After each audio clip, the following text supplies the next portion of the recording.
और राजद ने जिस तरह का काम को अंजाम दिया है, उन्होंने मुसलमानों का कई दशक से मुसलमानों का वोट लिया, बावजूद इसके उनका अगर कुछ रहनुमा उनकी कुछ आवाज़ पनपी तो उनको दफन करने का काम किया है। इसका बराबर जवाब मिलेगा, करारा जवाब मिलेगा। मैं नसर नवाब, मैं अहद लेता हूं, अज़्म करता हूं कि आने वाले आगामी चुनाव में ईंट से ईंट बजाने का काम करूंगा, राजद को इसका जवाब दूंगा मैं।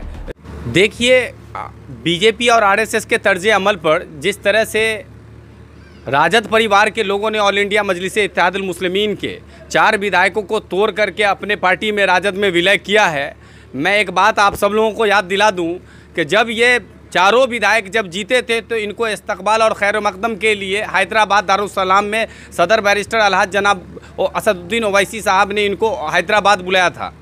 उस वक्त इनको सीने से लगाया गया था, पेशानी पर बोशा लिया गया था, पेशानी को चूमा गया था, नए दूल्हे की तरह इनका इस्तकबाल किया गया था। और आज जब ये पार्टी बदल ली है तो सबसे पहले टोपी जो सर का ताज होता है मुसलमानों का, उसको इजहार अस्फी साहब के सर से टोपी तक हटाना पड़ गया। दफ्तर में जब ये लोग दाखिल होते हैं तो उस वक्त इन लोगों के पैर से जूते निकलवा दिए, चप्पल उतरवा दिए गए। और तो और जिस सर को चूमा गया था वो लोग जो है उनके कदमों में जाकर के पैर में जूतों में जाके गिर गए। तो इनकी तो जो खुद मुख्तारी की ज़िंदगी जो मिली थी, खुद मुख्तारी की रहनुमाई जो मिली थी, आज ग़ुलामी की ज़िंदगी है। और बेहतर हुआ ऑल इंडिया मजलिस-ए-इत्तेहादुल मुस्लिमीन के लिए कि हमारी मजलिस के अंदर से इस तरह के लोग, इस तरह के ग़ुलामी ज़हन लोग जो है हमारे पार्टी से निकल करके गैर दूसरे पार्टी में चले गए। एक शेर याद आ रहा है, यहाँ पे एक शेर कहना चाहता हूँ। चलते हैं दबे पाँव के कोई जाग ना जाए, ग़ुलामी के असीरों की यही ख़ास अदा है। होती नहीं जो कौम यकबात पे यकजा, उस कौम का हाकिम ही फ़कत उसकी सज़ा है।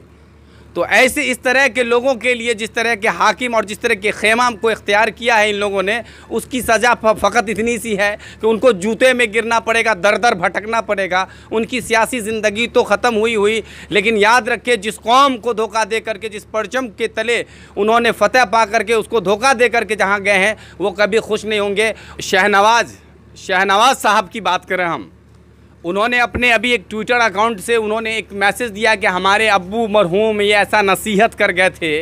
अरे इतनी सी ही बात थी तो आपको जूता मार करके टिकट लेने के वक्त में भगाया नहीं गया होता। राजद क्या जब टिकट आप लेने पहुंचे थे उस वक्त धक्के मार करके आपको भगा दिया गया था। और आप कहते हैं कि अब्बू मरहूम का नसीहत था, ये वसीयत था। अब्बू मरहूम क्या आपके ये क्या गद्दारी करना सिखा के गए थे? अब्बू मरहूम क्या धोखाधड़ी करना सिखा के गए थे? अब्बू मरहूम क्या दल बदलू करना सिखा के गए थे? अब जो आने वाला चुनाव है, जिस मंसूबे के तहत मुसलमान की आवाज़ को दफन किया गया है, 4 विधायक जो है मुसलमानों का तोड़ाने गया है, सीमांचल के लोगों के इंसाफ के साथ खिलवाड़ नहीं किया गया, जबकि ये पूरे बिहार के मुसलमानों की आवाज़ को दबाने का काम राजद परिवार के लोगों ने किया है। आने वाला चुनाव में वो मुहावरा जो है ईंट से ईंट बजाने का, ईंट से ईंट बजा दिया जाएगा। आपको बता दिया जाएगा कि हम भी इत्तेहाद रखने वाले लोग हैं, हम भी गरीब और मिल्लत के लोगों के काम आने वाले लोग हैं। हम लोग सीमांचल ही नहीं, पूरे बिहार के शोषित वंचित समाज, मुस्लिम, दलित सबकी आवाज़ उठाने वाले लोग हैं। हम लोग मफाद परस्त नहीं, मौका परस्त लोग नहीं, हम लोग बेमफाद और बेलौस मोहब्बत रखते हैं अपनी मजलिस से।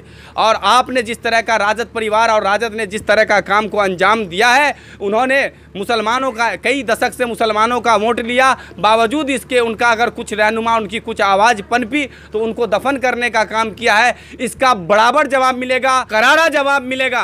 मैं नसर नवाब, मैं अहद लेता हूं, अज़्म करता हूं कि आने वाले आगामी चुनाव में ईंट से ईंट बजाने का काम करूंगा, राजद को इसका जवाब दूंगा। मैं रात दिन एक करूंगा, चूँकि हम मजलिस वाले लोग हैं, बेमुफाद बेलौस मोहब्बत रखते हैं अपनी पार्टी से, अपने लोगों से, और उसकी आवाज़ का जवाब मैं बन करके दिखाऊंगा आप लोगों को। और पार्टी के एक एक बच्चा जो मजलिस के लिए रात दिन एक करके इसका जवाब बराबर मिलेगा उन लोगों को।